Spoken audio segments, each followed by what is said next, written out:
Yeah, in under 2 hours of my time, I was able to get 541 backlinks to one of my websites. This is not clickbait. It actually happened. Here's how. I've said for a long time that one of my favorite ways to build authority, including getting backlinks on a website, is to get yourself interviewed on podcasts. Now, I've had a lot of people say, yeah, but it's kind of a lot of work, and yeah, it's hard. You have to actually know something about your topic, and I don't know, all that work for just one backlink doesn't hardly seem worth it. Well, it really pays off. I'm going to explain to you exactly how. Here's how I got 541 backlinks. A few years ago, I went to a conference over in Washington, D.C. It was a good conference. I met a lot of cool people. One of those really cool people I definitely stayed in touch with, and guess what? He invited me and Jim to be on his podcast. What we do here, creating written and video content, is a good fit for his audience, although only kind of one aspect of what he covers on the podcast, because a lot of times podcasts are pretty broad. And so we were a perfect fit. We got interviewed on the podcast, and it took less than an hour and no real preparation on our part, because he told us kind of what the topic was going to be, and it's just stuff we know because it's what we do, it's what we write about, it's what we create videos about. Just like the content you create on your blog, right? A little while later, he reached out to me again and said, hey, you know what? I'd love to talk to you again, but this time about a slightly different topic. Would you be interested in being interviewed on the podcast? And I said, yeah, man, that'd be awesome. So I was interviewed a second time. Again, less than an hour of work, no prep needed. I was interviewed on the podcast. So where did all these links come from? Well, every single podcast episode is published somewhere, right? Oftentimes they're published here on the host's website. For example, in this case, right there on the host's website, this is one of the 2 podcast episodes. But these podcast episodes were also published on other podcast players like Stitcher. Here we go, one of the 2 episodes. This is Red Circle, where once again, it's publishing the podcast episode as well as the show notes. Here's another one, Player.fm. It's also publishing the podcast episode and the show notes. Each one of the 2 different interviews that we did were published on the website, plus at least 3 or 4 podcast players. This happens on every single podcast I'm interviewed on. But something else happened here. It's not just that we showed up on like 4 different places. That's not 541. We're not quite there yet, right? Well, we did 2 podcast episodes, so let me double that. We're not quite 541.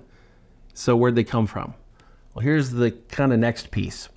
The fact of the matter is we have an information product, a membership called Project 24. It's a great fit for his audience, and it has an affiliate program. So what does he do? He includes this: best business courses I recommend, start an online business. Boom. This looks like it links to his website, but that's a pretty link. If I click through, it takes me to Project 24. There you go. It's a link to my website. Shows up as a backlink in my backlinks report in Google Search Console or any of the research tools like Ahrefs or SEMrush that track these sorts of things. These are actual backlinks. I'll also point out that while these links that are coming from the podcast players like Stitcher FM and others, they're no follow links, but typically the ones that come from the podcast host's own website, they are regular old do follow links, right? That's the case for basically every one of these podcasts that I've ever been on. As I look through those, they all show up as do follow links. So as this podcast now has 180 episodes on it, multiplied across all these podcast players, we now have 541 backlinks just from doing these 2 podcast episodes and having him see that we have a great information product. Now I get it. This sort of a situation is maybe not the typical. It's not even the typical in our situation, right? We truly did get 541 backlinks as of right now, but a lot of those are because he's linking to Project 24 in all of the other episodes on that podcast. So let's talk about another interview I did that was like another hour of my time. I was recently interviewed by Empire Flippers, and we did a podcast episode, and once again, what do I get? I get a link from their website. It's a do follow link. I also get links from multiple different podcast players, at least 2 or 3 in that case. And in fact, I actually got multiple links from each of those because they linked to me twice on that page, once to the website and once to Project 24 as a resource mentioned in that episode. But I'm also linked to again from their podcast. Why? Well, they have a page where they've linked to resources mentioned in previous episodes, but I've also been mentioned by other people on their podcast. And so what do? Every time I'm mentioned, they go ahead and they link to me. because they know who I am, they know what it is, and they know it's a worthwhile thing to link to. This kind of magic happens all the time, but there are two really important components that make it into the magic. Because yes, you can go get yourself interviewed on a podcast, but how do we turn this into multiple links, right? Where you get other people on their podcast talking about you in the future. How do you get it to build real authority where the people that listen to this episode and others want to actually go click on the link? You see, because it's not about the link. The link is one way that Google measures the authority of a website, really the EEAT, the experience, expertise, authoritativeness, and trustworthiness of the website. The more authoritative websites that link to yours, the more trustworthy and authoritative it tends to be. Not always a direct correlation, but pretty close, so Google does to some extent rely on backlinks. But there's more that comes from a podcast episode that's worth substantially more than just getting yourself quoted on somebody else's website like you get with Haro, which is a good thing to do, by the way, but there's more value when it's a podcast. Also, writing a guest post is great because you get an opportunity to have people read your content, but again, people that read a blog post on your site or someone else's site aren't really that concerned with who wrote it or what it links to. So you get a backlink, but it doesn't do a whole lot to build your authority. On a podcast, you get an audience that's listening.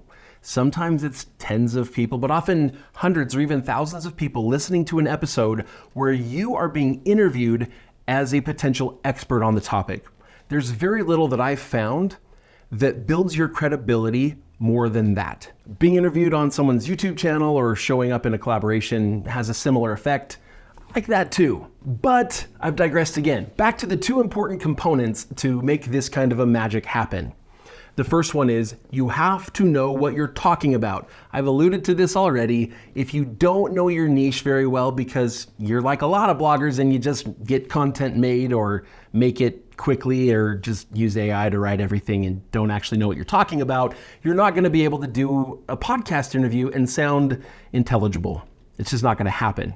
So this option isn't available to you. It's part of why it works so well, is because you can't really fake it. The second thing is you have to have content that's really good on your website, whether it's just the content on your site, if you have a YouTube channel, your own podcast even, or if you have information products. You have to create content that's really good, but also that has a unique perspective or a unique value. Basically, people need to have a reason to want to talk about you, even the people that disagree with you. If you take a stance, if you have something that's unique, some people will love it and they'll talk about you like crazy. If you take a stance and you create content that's unique, some people will hate it. Either way, people are talking about you, which builds buzz, which gets you backlinks and gets you a lot more trust. Creating that kind of content is exactly what we do. It's what we teach. It's what this channel is all about. Make sure that you keep watching the videos on this channel, but I am not done here. I have a bonus tactic for you.